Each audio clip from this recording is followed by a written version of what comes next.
9. Perseverancia. El esfuerzo sostenido necesario para mover la FE. El octavo paso hacia la riqueza. La perseverancia es un factor esencial para el procedimiento de transformar el deseo en su equivalente monetario. El fundamento de la perseverancia es la fuerza de voluntad. Cuando la fuerza de voluntad y el deseo se combinan adecuadamente, forman una asociación irresistible. En general, los hombres que acumulan grandes fortunas son conocidos como fríos, a veces como despiadados incluso. A menudo son mal interpretados. Lo que tienen es fuerza de voluntad, que ellos combinan con la perseverancia, utilizando ambas cosas para apoyar sus deseos y asegurarse así el logro de sus objetivos. La gran mayoría de la gente está preparada para echar por la borda sus objetivos y propósitos, abandonándolos a la primera señal de oposición o desventura.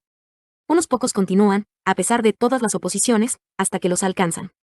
Es posible que no exista ninguna connotación heroica en el concepto de perseverancia, pero esta cualidad es para el carácter de un hombre lo que el carbón para el acero. En general, la formación de una gran fortuna implica la puesta en práctica de los 13 factores de esta filosofía.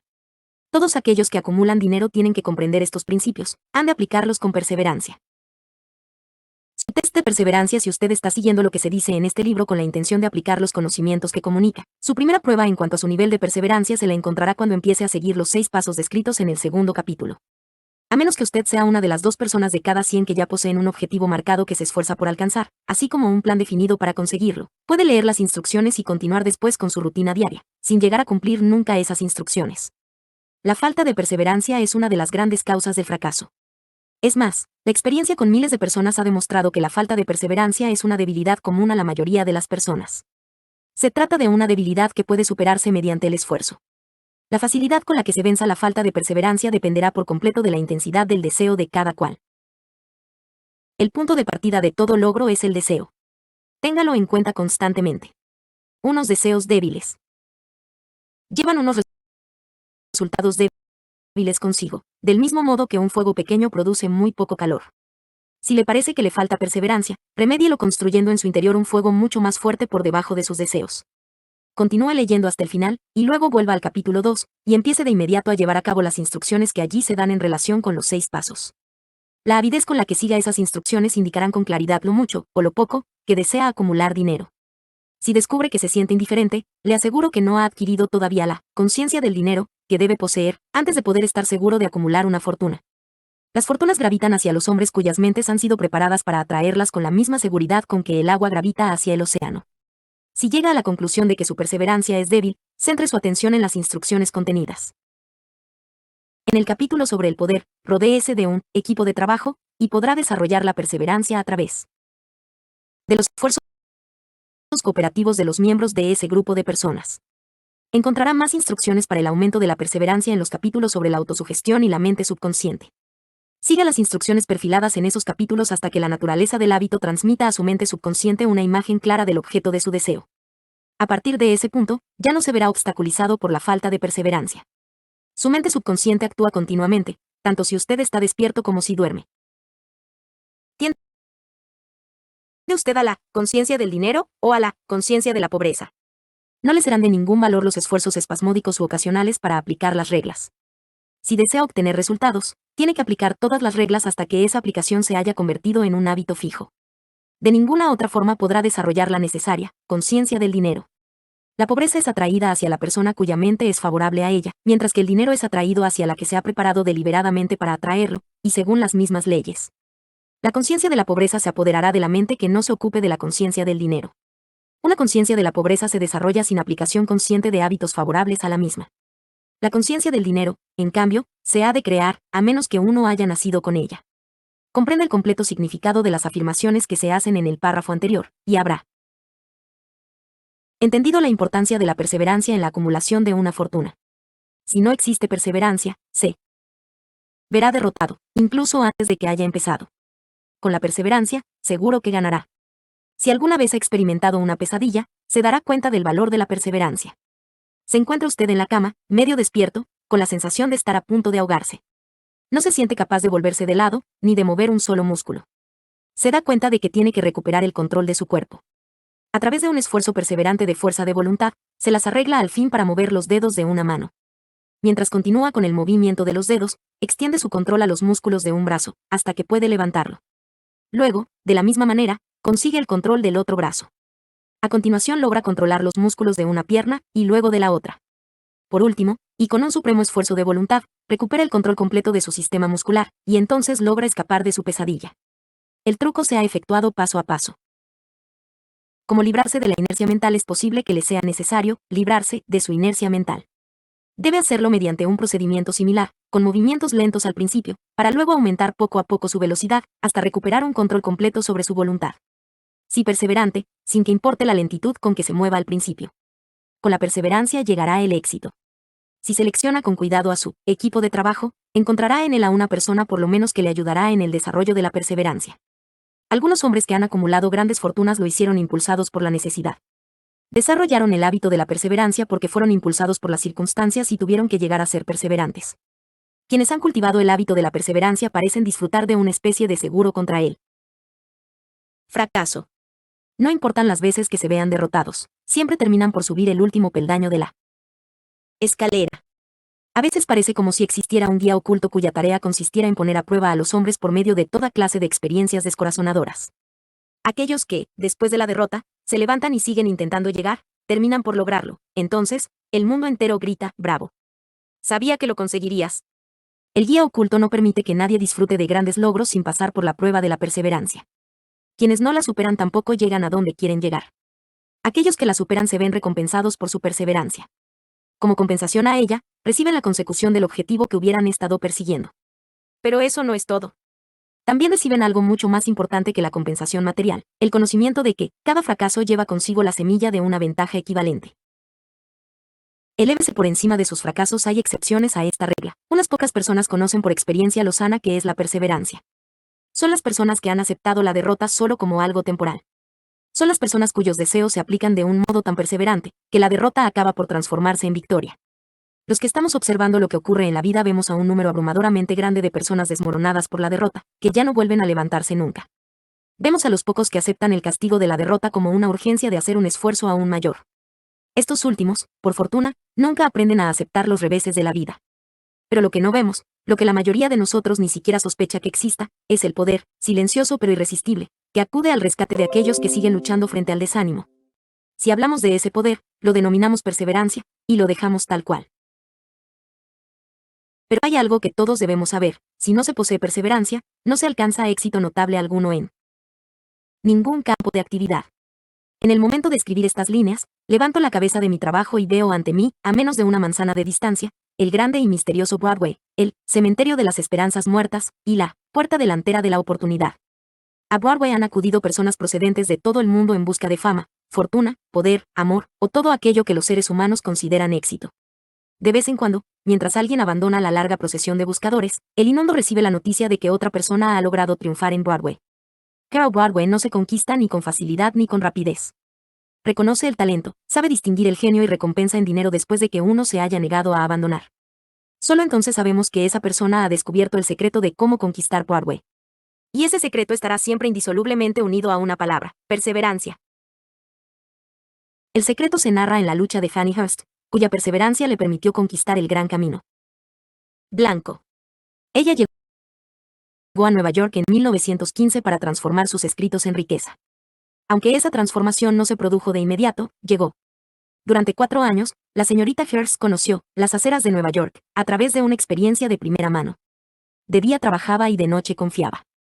Cuando el futuro parecía negro, ella no se decía, muy bien, Broadway, tú ganas. Antes, al contrario, pensaba, muy bien, Broadway, es posible que derrotes a algunos, pero no a mí. Yo te obligaré a que te entregues. Un editor, el del Saturday Evening Post, le envió su 36ª nota de rechazo antes de que ella lograra romper el hielo y consiguiera que le publicaran una historia. El escritor mediocre, al igual que todas las personas mediocres, hubiese abandonado la tarea en cuanto hubiera recibido el primer rechazo. Ella recorrió las calles durante 4 años, porque estaba decidida a ganar. Luego llegó la recompensa. El hechizo se había roto, el guía invisible había puesto a prueba a Fannie Hurst y ella la había superado. A partir de ese momento, los editores recorrieron el camino hasta su puerta. El dinero llegó con tanta rapidez que ella apenas si tenía tiempo para contarlo. Más tarde, la industria cinematográfica la descubrió, y el dinero no llegó en un goteo, sino en oleadas. Brevemente, acaba de leer una descripción de lo que la perseverancia es capaz de conseguir. Fannie Hurst no es ninguna excepción. Allí donde los hombres y las mujeres acumulan grandes riquezas, puede estar seguro de que antes han adquirido perseverancia. Broadway es capaz de dar una taza de café y un bocadillo a cualquier mendigo, pero exige perseverancia de aquellos que apuestan por lo alto. Kate Smith dirá, amén, cuando lea esto. Durante años, ella cantó, sin dinero y sin recompensa, delante de todo micrófono que le ponían delante. Broadway le dijo, ven y consíguelo, si puedes tomarlo. Ella lo tomó. Hasta que un día feliz Broadway se cansó y dijo, ¿de qué sirve? Nunca se sabe cuándo te vas a ir a otro lado, así que di tu precio y ponte a trabajar en serio. La señorita Smith indicó su precio. Y era muy alto.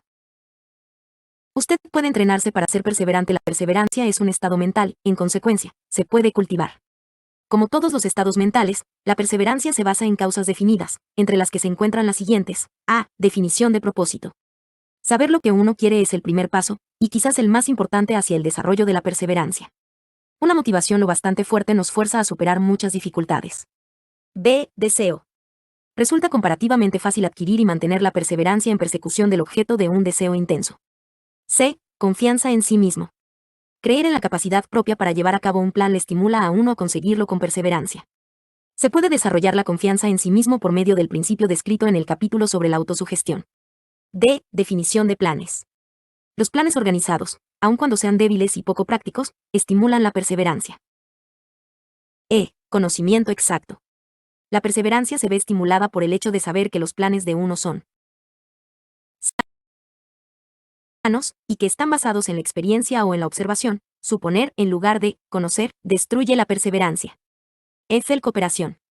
La simpatía, la comprensión y la cooperación armoniosa con los demás tienden a desarrollar la perseverancia. G. Fuerza de voluntad. El hábito de concentrar los pensamientos propios en la construcción de planes destinados al logro de un propósito definido conduce a la perseverancia. H. Hábito. La perseverancia es el resultado directo del hábito. La mente absorbe y se convierte en una parte de las experiencias diarias de las que se alimenta.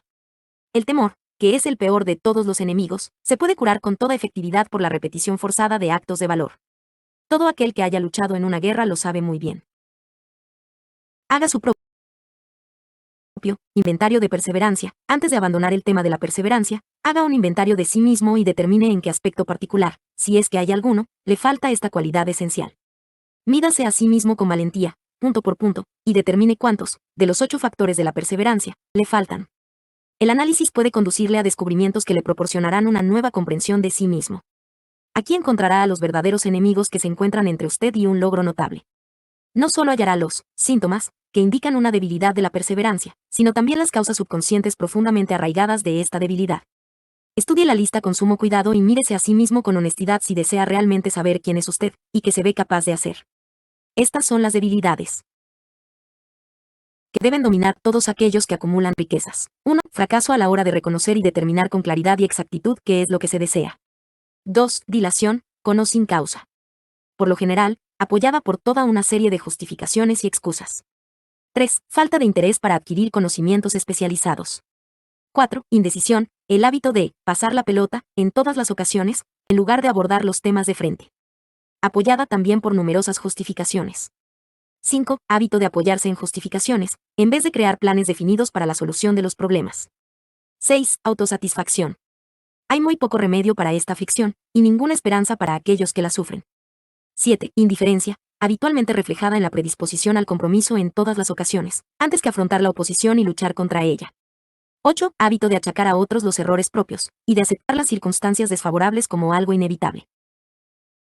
9. Debilidad de deseo, a causa de la negligencia en la elección de los motivos que impelen a la acción. 10. Predisposición, e incluso avidez, por abandonar la lucha a la primera señal de derrota.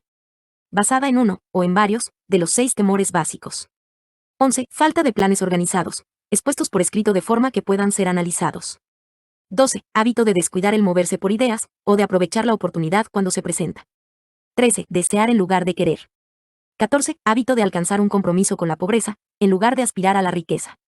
Ausencia general de ambición de ser, de hacer, de poseer.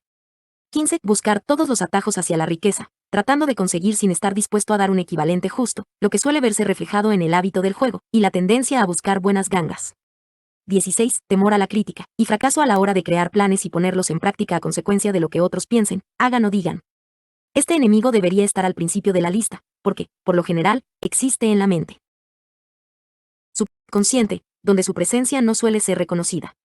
Véanse los 6 temores básicos en un capítulo posterior. Si teme las críticas. Examinemos algunos de los síntomas del temor a la crítica. La mayoría de la gente permite que parientes, amigos y público en general influyan sobre ellos de tal modo que no son capaces de vivir su propia vida debido a su temor a la crítica. Muchas personas cometen un error al casarse, pero aceptan la situación y llevan una vida miserable y desgraciada porque temen a la crítica que les harían si decidieran corregir el error. Cualquiera que se haya sometido a esta forma de temor conoce muy bien el daño irreparable que causa, ya que destruye la ambición y el deseo de conseguir algo. Millones de personas descuidan adquirir una educación adecuada porque, tras haber abandonado los estudios, temen a la crítica. Incontables hombres y mujeres, tanto jóvenes como ancianos, permiten que los parientes echen a pique sus vidas en nombre del deber, porque temen a la crítica. El deber no exige a ninguna persona que se someta a la destrucción de sus ambiciones personales y del derecho a vivir su vida a su manera. La gente se niega a correr riesgos en los negocios porque temen a la crítica que se les haría si fracasaran. En tales casos, el temor a la crítica es mucho más fuerte que el deseo de alcanzar el éxito. Demasiadas personas se niegan a establecer objetivos elevados, e incluso descuidan el seleccionar una carrera, porque temen a la crítica de parientes y amigos, los cuales pueden decir, no aspires tan alto, porque la gente pensará que estás loco. Cuando Andrew Carnegie me sugirió que dedicara 20 años a la organización de una filosofía del logro individual, el primer impulso de mi pensamiento fue el temor a lo que la gente pudiera decir. La sugerencia me planteaba un objetivo que iba mucho más allá de todo lo que yo hubiera concebido. Con la rapidez de un rayo, mi mente empezó a buscar justificaciones y excusas, todas las cuales se remontaban al temor inherente a la crítica. Dentro de mí, algo me dijo, no puedes hacerlo, el trabajo es excesivo y exige demasiado tiempo. ¿Qué pensarán tus parientes de ti? ¿Cómo te ganarás la vida? Nadie ha organizado jamás una filosofía del éxito. ¿Qué derecho tienes a pensar que puedes hacerlo? ¿Quién eres tú, en cualquier caso, para apuntar tan alto? Recuerda tu humilde nacimiento. ¿Qué sabes tú acerca de la filosofía? La gente pensará que estás loco, y lo pensaron. ¿Por qué no lo ha hecho otra persona antes que tú? Estas y otras muchas preguntas cruzaron rápidamente por mi mente y exigieron mi atención. Parecía como si, de repente, todo el mundo hubiera vuelto su atención hacia mí, con el propósito de ridiculizarme para que abandonase todo deseo de llevar a cabo la sugerencia del señor Carnegie. Dispuse de una excelente oportunidad, allí mismo, en ese momento, para matar toda ambición antes de recuperar el control sobre mí mismo. Más tarde, después de haber analizado a miles de personas, descubrí que casi todas las ideas nacen muertas, y necesitan que se les inyecte el aire de la vida por medio de planes definidos de acción inmediata. La mejor ocasión para cuidar una idea es el momento en que nace. Cada minuto que ésta vive le proporciona una mejor oportunidad de sobrevivir. El temor a la crítica se encuentra en el fondo de la destrucción de la mayoría de las ideas, que nunca alcanzarán la fase de planificación y puesta en práctica. La casualidad se puede hacer a medida. Muchas personas creen que el éxito material es el resultado de casualidades favorables. Hay una parte de verdad en esa creencia, pero quienes dependen por completo de la suerte casi siempre se verán desilusionados, porque pasan por alto otro factor importante que debe hallarse presente antes de que uno pueda estar seguro del éxito. Se trata del conocimiento mediante el que se pueden producir casualidades favorables. Durante la depresión, W. C. Fields, el comediante, perdió todo su dinero y se encontró sin ingresos, sin trabajo y habiendo perdido hasta los medios de ganarse la subsistencia, el vaudeville. Además, contaba con más de 60 años, edad a la que muchos hombres se consideran viejos. Él estaba tan ansioso por conseguir un regreso a los escenarios, que incluso se ofreció a trabajar gratis en un nuevo campo, el cine. Además de todos sus otros problemas, se cayó y se hirió en el cuello. Demasiadas cosas, las suficientes como para abandonar el lugar y dejarlo todo. Pero Fields perseveró. Sabía que si continuaba, antes o después, la casualidad se le presentaría, y lo hizo, pero no la casualidad. Mary Roswell también se encontró en lo más bajo y arruinada, desaparecido todo su dinero, sin trabajo, cuando tenía unos 60 años. Ella también buscó la casualidad y la encontró. Su perseverancia le produjo un éxito asombroso en el último periodo de su vida, mucho más allá de la edad en que la mayoría de los hombres y de las mujeres han abandonado ya su ambición de conseguir algo. Eric Cantor también perdió su dinero en el crash de la bolsa de 1929, pero aún le quedaban la perseverancia y el valor. Dotado de estas dos armas, más dos ojos prominentes, se explotó a sí mismo hasta alcanzar unos ingresos de $10,000 semanales. Desde luego, si uno tiene perseverancia se puede llegar muy lejos, incluso sin muchas de las otras cualidades. La única casualidad en la que se puede confiar es aquella que uno ha sabido labrarse por sí mismo. Y eso es algo que se alcanza mediante la aplicación de la perseverancia. El punto de partida siempre es la definición del propósito. Examine a las primeras 100 personas que encuentre, pregúnteles qué es lo que más desean en la vida, y 98 de ellas le contestarán que no son capaces de decírselo. Si las presiona para que le den una respuesta, algunas de ellas dirán, seguridad, otras, dinero, unas pocas, felicidad, algunas otras, fama y poder. 58. Otras, reconocimiento social, una vida cómoda, habilidad para bailar, cantar o escribir. Pero ninguna de ellas será capaz de definir esos términos, o de ofrecer la menor indicación acerca de la existencia de un plan mediante el que confían alcanzar sus deseos, expresados de una forma tan vaga. Las riquezas no responden a los deseos, solo a planes definidos, apoyados por deseos concretos, alcanzados a través de una constante perseverancia. Como cultivar la perseverancia, hay 4 pasos sencillos que conducen al hábito de la perseverancia.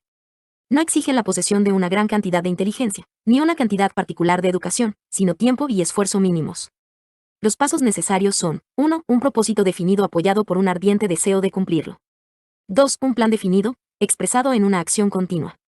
3. Una mente cerrada a toda influencia y desánimo negativos, incluyendo las sugerencias negativas de parientes, amigos y conocidos. 4. Una alianza amistosa con una persona o más capaz de animar a uno a seguir adelante con el plan y con el propósito.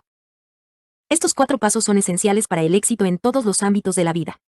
Todo el propósito de los 13 principios de esta filosofía consiste en permitirle a uno dar estos 4 pasos de forma que se conviertan en un hábito. Son los pasos mediante los que uno puede controlar su propio destino económico. Son los pasos que conducen a la libertad y a la independencia de pensamiento. Son los pasos que conducen a las riquezas, en pequeñas cantidades o en grandes. Son los pasos que conducen al poder, la fama y el reconocimiento mundial. Son los 4 pasos que garantizan casualidades favorables. Son los 4 pasos que convierten los sueños en realidades físicas. Son los 4 pasos que conducen al dominio del temor, el desánimo y la indiferencia. Hay una magnífica recompensa para todos aquellos que aprenden a dar estos 4 pasos. Es el privilegio de escribir lo que ha de ser la propia vida, y de conseguir que ésta proporcione lo que se le pide. ¿Cómo vencer las dificultades? ¿Cuál es el poder místico que da a los hombres de perseverancia la capacidad para dominar las dificultades? ¿Acaso la cualidad de la perseverancia despierta en la mente de uno alguna forma de actividad espiritual, mental o química que le permite el acceso a fuerzas sobrenaturales? ¿Es que la inteligencia infinita se pone del lado de la persona que prosigue la lucha, aún después de que la batalla se ha perdido, a pesar de que todo el resto del mundo esté del lado opuesto? Estas y otras muchas preguntas similares surgían en mi mente a medida que observaba a hombres como Henry Ford, que, empezando desde abajo, construyó un imperio industrial de enormes proporciones, contando al principio con poco más que una gran perseverancia. O como Thomas A. Edison que, con menos de 3 meses de haber asistido a la escuela, se convirtió en el principal inventor mundial y consiguió que la perseverancia se transformara en el fonógrafo, la cámara de cine y la bombilla incandescente, por no referirnos a otro medio centenar de inventos muy útiles. Tuve el feliz privilegio de analizar tanto al señor Edison como al señor Ford, año tras año, durante un largo periodo de tiempo, y, en consecuencia, dispuse de la oportunidad de estudiarlos de cerca, de modo que hablo por conocimiento personal cuando digo que no encontré en ninguno de ellos cualidad alguna, excepto la perseverancia, que explicara ni siquiera remotamente la gran fuente de la que sus estupendos logros procedían. Cuando se lleva a cabo un estudio imparcial de los profetas, los filósofos, los hombres que producen milagros y los líderes religiosos del pasado, se llega a la inevitable conclusión de que la perseverancia, la concentración del esfuerzo y la definición del propósito fueron las grandes fuentes que les permitieron alcanzar sus logros. Consideremos, por ejemplo, la extraña y fascinante historia de Mahoma, analicemos su vida, comparémosla con la de hombres de grandes logros en esta era actual de la industria y las finanzas, y observaremos que todos ellos tienen un rasgo común destacado, la perseverancia. Si está muy interesado en el estudio del extraño poder que proporciona potencia a la perseverancia, lea la biografía de Mahoma, en especial la escrita por Asad B. El siguiente y breve extracto del libro, publicado por Thomas Segrew en el Herald Tribune, le ofrece una visión previa de lo mucho que les espera a quienes se tomen el tiempo de leer la historia completa de uno de los ejemplos más asombrosos del poder de la perseverancia conocido por la civilización. El último gran profeta por Thomas Segrew. Mahoma fue un profeta, pero jamás hizo milagros. No fue un místico, no poseía una educación formal, no inició su misión hasta que cumplió los 40 años. Cuando anunció que era el mensajero de Dios, portador de la palabra de la religión verdadera, fue ridiculizado y tachado de lunático. Los niños se burlaban de él, y las mujeres le arrojaban basura. Fue desterrado de su ciudad natal, la Meca, y sus seguidores privados de sus bienes mundanos y enviados al desierto, tras él. Después de haber predicado durante 10 años no tenían nada que mostrar excepto destierro, pobreza y ridículo. Sin embargo, antes de que otros 10 años transcurrieran, se había convertido en el dictador de toda Arabia, en gobernante de la Meca, y en la cabeza de un nuevo mundo religioso que, con el tiempo, se extendería hasta el Danubio y los Pirineos, antes de agotar el impulso que él le proporcionó. Ese impulso fue de 3 clases: el poder de las palabras, la eficacia de la oración y el parentesco del hombre con Dios. Su carrera nunca tuvo sentido. Mahoma nació de miembros empobrecidos de una familia dirigente de la Meca. Como quiera que la Meca era cruce de caminos del mundo, hogar de la piedra mágica llamada la Kaaba, gran ciudad comercial, centro de las rutas de caravanas y no muy saludable, los niños eran enviados al desierto, a que fueran criados por los beduinos. De ese modo, Mahoma fue alimentado y obtuvo fortaleza y salud de la leche de madres nómadas y experimentadas. Atendió a las ovejas y no tardó en ser contratado por una viuda rica como jefe de sus caravanas. Viajó a todas las partes del mundo oriental, habló con muchos hombres de diversas creencias y observó el declive de la cristiandad en sectas que guerreaban las unas contra las otras. Cuando tenía 28 años, Khadija, la viuda, lo miró con favor y se casó con él. El padre de ella se hubiera opuesto a ese matrimonio, así que ella lo emborrachó y logró que diera la bendición paterna. Durante los 12 años siguientes, Mahoma vivió como un rico comerciante, respetado y muy astuto. Luego, empezó a deambular por el desierto, y un buen día regresó con el primer verso del Corán, y le dijo a Khadija que el arcángel Gabriel se le había aparecido y le había dicho que él iba a ser el mensajero de Dios. El Corán, la palabra revelada por Dios, fue lo más cercano a un milagro que Mahoma hizo en toda su vida. No había sido poeta, no tenía el don de la palabra. Y, sin embargo, los versos del Corán, tal y como él los recibió y los recitó con toda fidelidad, eran mejores que cualesquiera versos que los poetas profesionales de las tribus pudieran producir. Eso fue un verdadero milagro para los árabes. Para ellos, el don de la palabra era el mayor don, el poeta era todopoderoso. Además, el Corán decía que todos los hombres eran iguales ante Dios, que el mundo debía ser un estado democrático, el Islam. Esta herejía política, más el deseo de Mahoma de destruir los 360 ídolos existentes en la plaza de la Kaaba, fue lo que le ganó el destierro. Los ídolos atraían a las tribus del desierto a la Meca, y eso significaba comercio. Así que los hombres de negocios de la Meca, los capitalistas, de los que él mismo había formado parte, se echaron sobre Mahoma. Entonces se retiró al desierto y demandó la soberanía sobre el mundo entero. El auge del Islam comenzó. Del desierto surgió una llamarada que no se extinguiría, un ejército democrático luchando como una unidad y preparado a morir sin pestañear. Mahoma había invitado a judíos y a cristianos a unírsele, porque él no estaba creando una nueva religión. Estaba llamando a todos aquellos que creían en un solo Dios a unirse en una sola fe. Si los judíos y los cristianos hubieran aceptado su invitación, el Islam hubiese conquistado el mundo entero. Pero no fue así. Ni siquiera aceptaron la innovación de Mahoma de introducir la guerra humana.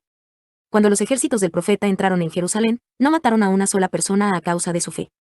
En cambio, cuando los cruzados entraron en la ciudad santa, varios siglos más tarde, no le fue perdonada la vida a ningún musulmán, fuera hombre, mujer o niño. Los cristianos, no obstante, aceptaron una idea musulmana, el lugar de aprendizaje, la universidad.